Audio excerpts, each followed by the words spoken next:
Corruption, rampant unemployment, and claims of Iranian interference. Just some of what's bringing protesters into the streets across Iraq. Things have got to the point where the prime minister, whom protesters denounce as being in the pocket of Iran, says he's leaving his post. But demonstrators are holding out for more. The resignation of Adel Abdul Mahdi is the start of reform, and our revolution is continuing until we achieve all our demands. All must leave. The entire government should leave because they are responsible for the bloodshed. Iraq has seen many protests throughout the years, but they didn't bring together people from different sectarian backgrounds like this movement. Topping the list of demonstrators' frustrations, charges of interference in Iraq from the US and Iran. These led to protesters torching one of Iran's consulates earlier this week.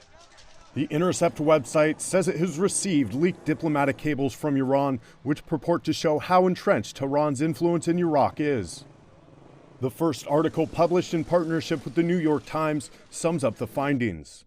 It says the leaks detail, quote, years of painstaking work by Iranian spies to co-opt the country's leaders, pay Iraqi agents working for the Americans to switch sides and infiltrate every aspect of Iraq's political, economic, and religious life.